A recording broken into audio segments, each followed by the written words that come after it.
resmi dari Dinas Kebudayaan Kota Palembang dan hadir untuk mengupas berbagai aspek kebudayaan di Kota Palembang, mulai dari sejarah, tradisi, seni, hingga upaya pelestariannya di era modern. Melalui podcast ini, kita akan mengulik lebih dalam terkait tokoh budaya maupun tradisi yang ada di Kota Palembang yang menjadi identitas khas dari Kota Palembang. Di episode ini, kita akan menghadirkan narasumber yang mungkin sudah kita tunggu-tunggu, yaitu Kepala Dinas Kebudayaan Kota Palembang, untuk berbagi bersama kita terkait hal yang paling mendasar, yaitu sejarah, perkembangan, hingga program yang menjadi fokus utama dari Dinas Kebudayaan Kota Palembang. Apa kabar Bapak sebelumnya? Ya, alhamdulillah kabar baik. Baik, saat ini teman-teman kita sudah bersama Bapak Insinyur Haji Muhammad Afan Prapanca MTIPM, yaitu selaku Kepala Dinas Kebudayaan Kota Palembang. Terima kasih Bapak sudah menyempatkan hadir. Ya. Dan saya senang sekali bisa memulai podcast ini langsung bersama dengan Kepala Dinas Kebudayaan Kota Palembang. Mungkin kita bisa mulai dari yang paling mendasar terlebih dahulu ya Bapak. Ya. Terkait Dinas Kebudayaan Kota Palembang, terkait apa sih tugas utamanya dan bagaimana gitu, sedikit kita kilas balik ke sejarahnya. Ya, baik. Yang pertama kita sapa dulu pemirsa. Assalamualaikum warahmatullahi wabarakatuh. Saya Insinyur Haji Afan Prapanca MTIPM, Kepala Dinas Kebudayaan Kota Palembang. Pada kesempatan ini kita melakukan bincang-bincang podcast terkait Dinas Kebudayaan dan juga kiprah, eksistensi dan juga kinerjanya selama berdirinya Dinas Kebudayaan ini. Yang pertama barangkali kalau tadi ditanyakan terkait dengan apa itu Dinas Kebudayaan. Dinas Kebudayaan ini adalah salah satu organisasi perangkat dinas yang ada di Kota Palembang. Yang mana Dinas Kebudayaan ini berdiri sejak tahun 2017. Sebelumnya Dinas Kebudayaan ini bergabung dengan Dinas Pariwisata yang saat ini sudah masing-masing menjadi OPD yang terpisah. Dulu kita gabung Dinas Kebudayaan dan Pariwisata namanya. Sejak 2016 kita laksanakan tupoksi atau tugas pokok organisasi kita masing-masing dengan mengikuti apa yang sudah ditetapkan sesuai dengan Perda dan Perwali tentang OPD di lingkungan dinas atau di lingkungan pemerintah Kota Palembang. Kemudian terkait dengan pelaksanaan kegiatan ataupun juga pelaksanaan tugas-tugas Dinas Kebudayaan ini, kita tentu mempunyai landasan sesuai dengan RPD 2024, Rencana Pembangunan 2024 dan 2026. Kita mempunyai visi dan misi. Visi daripada Dinas Kebudayaan ini adalah Palembang kota jasa yang berkualitas, mandiri dan berbudaya. Artinya berawal atau beranjak dari visi inilah maka kita akan menjabarkan menjadi program-program, kemudian juga tujuan dan sasaran. Nah, itu barangkali yang mengawali daripada yang dapat kami sampaikan. Baik, ternyata visi misinya tentu saja ingin memajukan ya Pak, Ya. untuk menjadikan Palembang ini kota yang berkualitas seperti itu. Ya. Tentu untuk mencapai itu Dinas Kebudayaan pasti punya bidang-bidangnya yang turut membantu ya Pak, Ya, sebagai betul. perpanjangan tangan Betul. untuk merealisasikan visi tersebut Ya. atau misinya. Untuk itu di Dinas Kebudayaan sendiri bidang-bidang apa Pak yang terhimpun di dalamnya? Ya, jadi dalam struktur organisasi Dinas Kebudayaan ini mempunyai 4 bidang. Jadi bidang yang pertama itu ada bidang kesenian, ada bidang cagar budaya dan permusiuman, ada bidang sejarah dan tradisi, ada bidang SDM, dan ada satu kesekretariatan. masing-masing bidang inilah sesuai dengan arah kebijakan, sesuai dengan tupoksi yang sudah ditetapkan, melakukan atau melaksanakan program-program melalui kegiatan-kegiatan dan unsur-unsur kegiatan yang dilaksanakan setiap tahunnya. Baik, berarti setiap bidang itu punya tugas dan peran tersendiri ya Pak? Ya, Kalau boleh dijelaskan lebih banyak gitu Pak terkait bidang-bidang yang ada, kira-kira bidang sejarah biasanya fokus kemana dan bidang-bidang lainnya? ya baik. Jadi kalau tadi saya sampaikan itu pembagian bidang-bidangnya. Mungkin kita bisa lebih dalam lagi. Kalau untuk bidang kesenian tentu di sini sesuai dengan judulnya bidang kesenian. Artinya semua kesenian-kesenian yang berbasis itu berbasis dari kebudayaan Kota Palembang, seperti misalnya seni tari, seni suara, seni drama, dan hal-hal yang katakanlah terkait dengan pemajuan kesenian ataupun juga kegiatan di kesenian itu berada di bidang kesenian. Nah, kalau kita beralih ke bidang cagar budaya dan permusiuman, Kota Palembang ini cukup banyak mempunyai objek-objek cagar budaya. Nah, objek cagar budaya ini dibagi dua klaster. Ada objek cagar budaya yang sudah ditetapkan. Itu ada sebanyak 14 objek. Nah, namun kita juga masih banyak sekali memiliki potensi objek-objek cagar budaya yang belum ditetapkan atau kita sebut objek diduga cagar budaya (ODCB). Kurang lebih kesemuanya mencapai 470-an yang belum ditetapkan. Iya. Dan setiap tahun kita melalui bidang cagar budaya ini bersinergi dengan tim ahli cagar budaya kota untuk melakukan proses-proses pengkajian, proses penelusuran, penelitian terhadap ODCB tadi yang sebanyak 470-an tadi, yang mana nanti pada saatnya ketika sudah memenuhi syarat-syarat dan ketentuan, tentu akan dilakukan penetapan yang ditetapkan oleh Bapak Wali Kota setelah melalui hasil pengkajian, pengidentifikasian, penelusuran, dan dilakukan dulu sidang oleh tim ahli cagar budaya, baru ditetapkan. Kemudian kita beralih ke bidang sejarah. Sejarah ini sejarah dan tradisi. Artinya di dalam bidang sejarah tradisi ini cukup banyak hal yang dilakukan melalui tupoksi bidang ini. Di antaranya, selain daripada objek cagar budaya, kita juga mempunyai yang namanya warisan budaya tak benda atau disebut WWTB.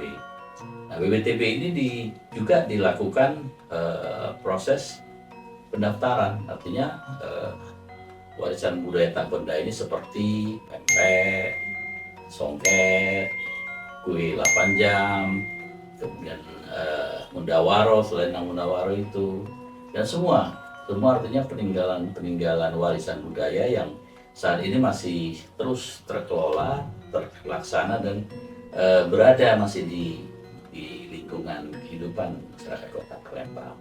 Nah, ini kita akan lakukan pendaftaran, kemudian nanti akan ditetapkan juga ini melalui Kementerian Kebudayaan yang akan melakukan proses ini.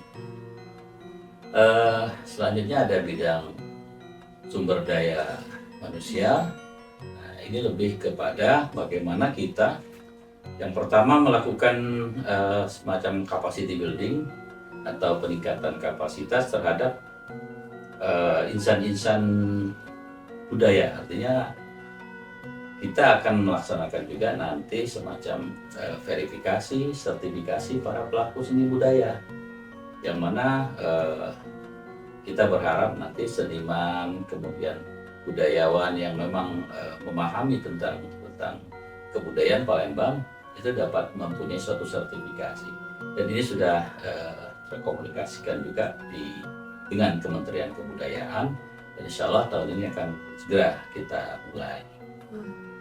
Salah satunya kesekretariatan, dan ini adalah bagian atau di bawah koordinasi sekretaris dinas yang melaksanakan fungsi-fungsi terkait dengan penyediaan sarana prasarana, kemudian juga urusan umum dan kepegawaian dinas kebudayaan.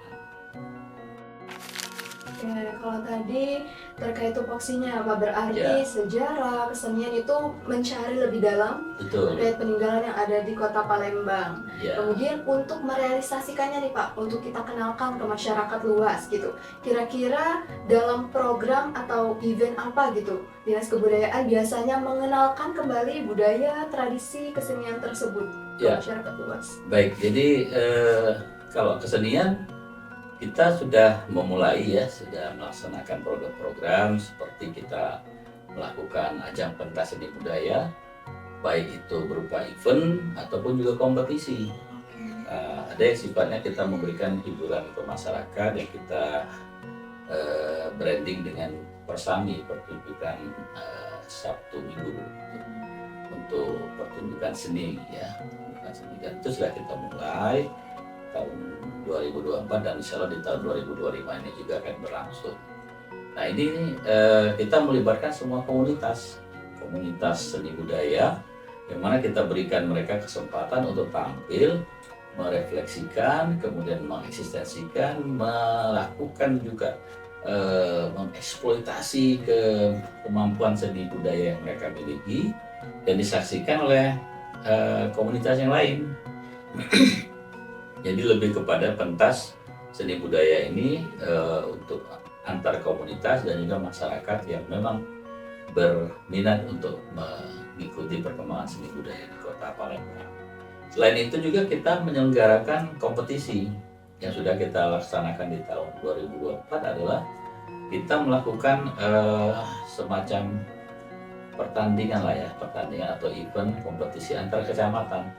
Jadi kecamatan-kecamatan mengirimkan tim seni budaya menampilkan kemampuannya, kemudian kita juga mengajak seniman budayawan untuk menjadi juri, sekaligus nanti pada saatnya menetapkan siapa yang memang benar-benar memiliki artinya tingkatan seni yang memang layak untuk ditetapkan sebagai juara dari kompetisi itu. Berarti nggak hanya kegiatan Ya, pertunjukan aja ya Pak, tetapi juga kompetisi untuk ya, lebih mendekatkan betul, lagi ya. senian tersebut Untuk ke masyarakat. mendekatkan, kemudian kita juga mencoba untuk menjaring lagi ya talent-talent seni yang ada di baik itu di sanggar-sanggar maupun juga di komunitas-komunitas ataupun juga ada yang dari pelajar dan mahasiswa yang memang berminat untuk mendalami seni dan budaya ini. Oke, kalau untuk pertunjukan Sabtu Minggu Pak, kalau nih nanti sahabat budaya mau nonton gitu, kira-kira penyelenggaraannya di mana aja biasanya? Ya, jadi yang kita sudah lakukan selama ini, kita menyelenggarakan di 2 tempat bergiliran, yaitu di halaman museum kita, Museum Utama Mahmud Badarudin II, Kota Palembang, dan juga kita ada memiliki satu gedung kesenian yang berada di kawasan samping Benteng Kota Besar. Nah itu kita lakukan secara bergiliran, misalnya malam minggu ini di sini, kemudian berikutnya nanti di sana di kesenian seperti itu. Itu terbuka untuk umum Pak dan Iya, berarti ya, betul. Semua masyarakat kita bebaskan biaya, tidak dipungut bayaran. Jadi semua bisa berkumpul, menikmati pentas seni budaya, sekaligus juga mencicipi kuliner. Ya tentu kalau kuliner ini kan kita akan nanti menghadirkan juga UMKM. Nah, ya kita harapkan juga peran serta UMKM-nya juga menghadirkan atau menyiapkan masakan-masakan atau kue-kue ataupun panganan yang memang ada nilai-nilai warisan budaya di makanan-makanan tadi seperti pempek, kemudian durgo, lakso seperti itu. Nah kalau itu silakan nanti langsung ke UMKM-nya, mereka kita berikan space untuk berjualan di situ. Ternyata sahabat budaya nggak cuma pertunjukan seni, tapi juga kita bisa kulineran ya Pak. Ya betul. Dan juga kan seperti informasi dari Pak Afan tadi, semuanya gratis, tidak dipungut biaya untuk datang ke pertunjukannya. Ya. Untuk icip-icipnya kita Icip-icipnya ya sesuai dengan yang disiapkan oleh UMKM-nya.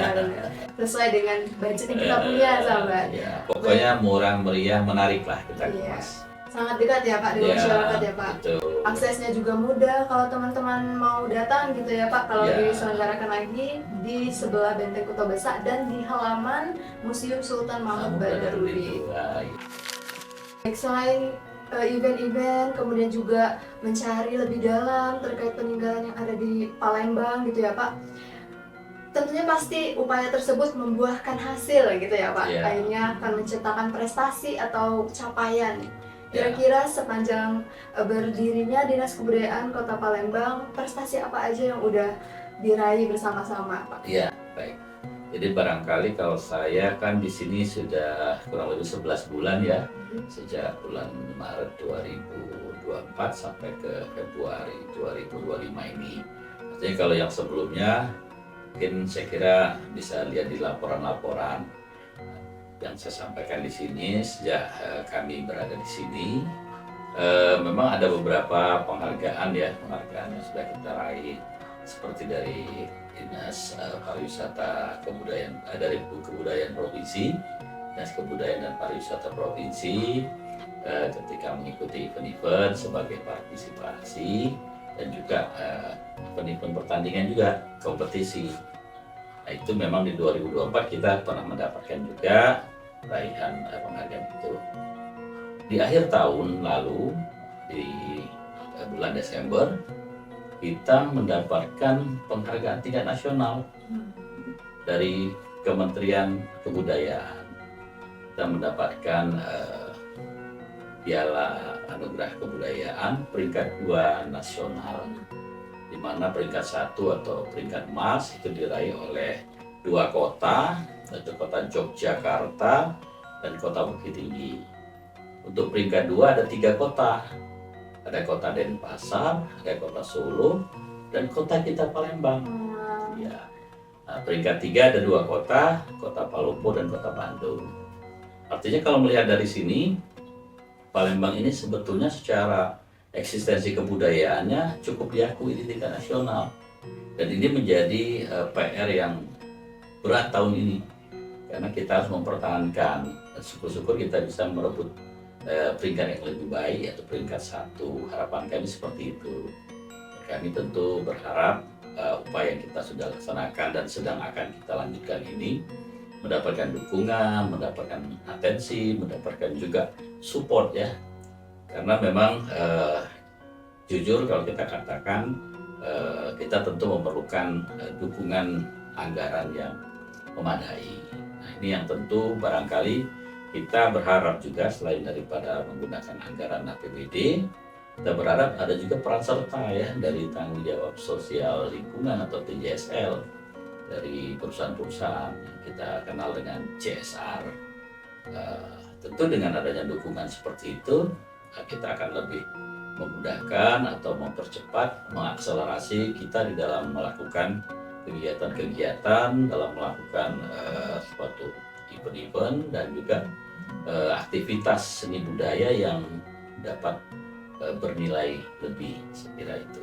Wah, ternyata teman-teman tahun kemarin ya Pak berarti sangat Ya. masih baru ya Pak Ya, meraih betul. medali peringkat kedua nasional terkait penjagaan budayanya ya Pak Kota Palembang ini. Terkait anugerah kebudayaan, Kebudayaan. itu ada cukup banyak komponen yang menjadi penilaian, tapi titik beratnya adalah eksistensi pelaku-pelaku budaya, kemudian organisasi di pemerintahnya bagaimana melakukan akselerasi, bagaimana melakukan relasi, bagaimana melakukan eksistensi. Nah, seperti itu. Di samping juga memang nilai-nilai seni budaya ini menjadi suatu hal yang diutamakan lah, diprioritaskan untuk terus dikembangkan, untuk terus dilestarikan, dan juga diharapkan dapat menjadi trigger ataupun juga menjadi penyemangat bagi generasi-generasi muda untuk lebih mendalami tentang seni budaya, khususnya seni budaya kebudayaan Palembang. Wah, tentu menjadi suatu kebanggaan ya Pak bisa menjadi yang terbaik gitu di antara kota-kota yang ada di Indonesia, karena kalau dari provinsinya aja kita 38 ya Pak.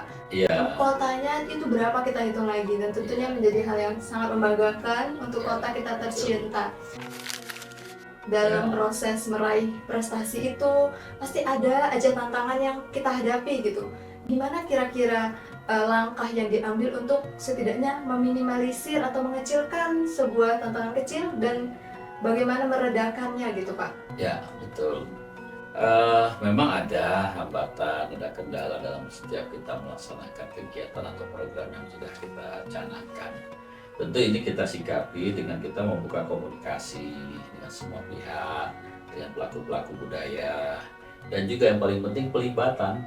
Kita mengajak para seniman, budayawan, sejarawan itu untuk duduk bersama, untuk bereksistensi bersama.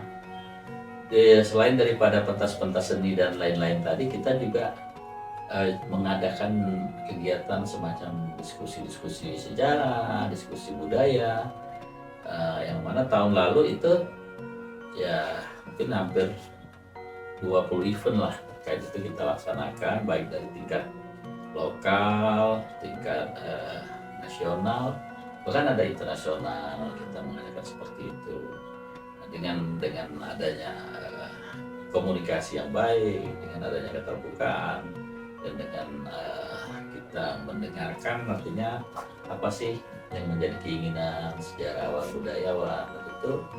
Ini menjadi salah satu cara kita dalam menyelesaikan kendala-kendala dan hambatan seperti itu. Baik, berarti berkolaborasi, untuk Betul, berkomunikasi, untuk meredakan tantangannya bersama-sama pula ya Pak, Ya, untuk betul, mencapai ya. apa yang kita inginkan bersama. Baik, kemudian terakhir nih Pak, terkait promosinya gitu. Tentunya kan banyak sekali budaya, tradisi, kesenian Ya, yang saat ya. ini kalau dilihat anak muda mungkin sudah tidak relevan dengan zamannya gitu. Ya. Gimana upaya Dinas Kebudayaan untuk bisa tetap menjaga eksistensi dan mempromosikannya gitu di era saat ini? Ya, yang pasti memang kalau kita cerita budaya ini adalah kearifan lokal. Artinya ini memang mau tidak mau, suka tidak suka, hal ini seharusnya menjadi tanggung jawab bersama. Tapi tentu yang menjadi leading sektornya ataupun garda terdepannya adalah Dinas Kebudayaan. Beberapa hal yang kita lakukan ya tentu kita di samping tadi pelibatan dengan komunitas-komunitas seni budaya, kita juga aktif di dalam menyebarluaskan melalui media sosial media. Sekaligus juga kita juga aktif di dalam event atau kompetisi atau partisipasi lah dengan kegiatan-kegiatan yang ada di tingkat nasional. Seperti ada kegiatan yang namanya Jaringan Kota Pusaka, itu kita selalu aktif mengikuti, sekaligus kita juga membawa kebudayaan kita membawa tim budaya kita ke kota-kota yang secara bergiliran di Indonesia menyelenggarakan kegiatan-kegiatan yang menampilkan budaya di masing-masing daerah. Artinya kita berupaya juga, jangan hanya kita budaya ini hanya dikenal di kota kita saja, tapi bagaimana kita juga menyebarluaskan informasi budaya ini, keunikan tradisi adat istiadat dan juga peninggalan warisan budaya ini juga ke tingkat nasional dan bahkan ke tingkat internasional. Tentu dengan adanya media sosial, dengan adanya event, dengan adanya pameran, festival, kegiatan seminar, kemudian kegiatan diskusi-diskusi antara pelaku-pelaku budaya. Saya kira ini menjadi suatu trigger yang cukup baik untuk lebih mengenalkan budaya Kota Palembang di pentas yang lebih tinggi lagi. Baik, berarti kita memanfaatkan seluruh lapisan masyarakat Ya, ya Pak, betul. kemudian juga memanfaatkan media sosial atau teknologi, Ya. baik secara daring maupun secara luring untuk bisa menduniakan gitu budaya kita. Betul, ya. Oke, untuk itu sahabat budaya, terima kasih. Dan tentunya Pak, terima kasih juga kepada Pak Afan yang Ya. sudah meluangkan waktunya untuk bisa kita tanya-tanya terkait Dinas Kebudayaan Kota Palembang. Ya. Dan mungkin ini terkesan sangat mendasar ya Pak, Ya, karena tentunya masih ada episode-episode lainnya yang akan membahas lebih dalam ya Pak, Ya, bersama betul. dengan pelaku seni, ahlinya, bahkan nanti bidang-bidang yang ada di Dinas Kebudayaan ya Pak. Ya. Nanti kita akan lebih dalam membahas mengenai sejarah, tradisi, kesenian, dan lainnya yang berkaitan dengan identitas kota tercinta kita, yaitu Kota Palembang. Baik, sebelum kita akhiri ya Pak, mungkin Bapak ada kesan, pesan, dan kata-kata untuk sahabat budaya yang bisa Bapak sampaikan di episode hari ini. Ya, baik. Tadi sudah cukup panjang lebar saya jelaskan. Tentu Yang paling mendasar di sini adalah bagaimana sih kita terutama terkait tadi penghargaan dan lain-lain itu. Saya kira memang kita di sini tujuannya bukan mencari penghargaan, tapi bagaimana kita benar-benar berbuat untuk menjaga menjadi penjaga kearifan lokal. Itu poinnya. Jadi bukannya penghargaan yang kita kejar, bukan, tetapi kita lebih bagaimana kita bentuk perbuatan kita di dalam rangka menjadi penjaga kearifan lokal seperti itu. Dan mungkin untuk menutup ini saya coba kasih penutup dengan pantun, karena kita boleh. orang dinas kebudayaan ini lebih akrab dengan budaya Melayu yang berpantun. Boleh Pak. Ini apa nih? Pantunnya kalau saya pantun jawabnya akor kalau di sini. Akor. Iya. Teman-teman boleh komen nanti akor gitu ya. Iya. Pergi ke pasar membeli ikan. Akor. Ikan dibuat menjadi tewan. Akor. Mari kita jaga dan lestarikan kebudayaan untuk jadikan Palembang kota kebanggaan. Wah. Nah, kali ini kata-kata penutupnya menjadi kota kebanggaan. Kebanggaan bukan hanya kita aja, tapi untuk seluruh di Indonesia, bahkan dunia ya Pak. Ya, Semoga. betul ya. Baik, terima kasih Bapak atas kesempatannya. Tentu saja menjadi suatu kebanggaan tersendiri bahwa bisa membersamai kami. Sebelum tutup, saya izin untuk mungkin merangkum ya Pak Ya, perbincangan silakan. kita hari Ya. ini. Yaitu ternyata Dinas Kebudayaan Kota Palembang itu tidak hanya bergerak untuk memperdalam gitu tradisi, seni maupun kebudayaan yang ada di Kota Palembang, tetapi juga turut menjadi jembatan yang merealisasikan pun juga mempromosikan budaya tersebut ke masyarakat luas, baik secara nasional dalam tingkat mikronya dan juga internasional ya Pak, Ya. di tingkat makronya. Baik, terima kasih juga sahabat budaya sudah membersamai kami. Saya Rizky Karsa Syafira bersama Bapak. Maafan Prapanca. Pamit undur diri, sampai jumpa dan sampai jumpa di episode selanjutnya.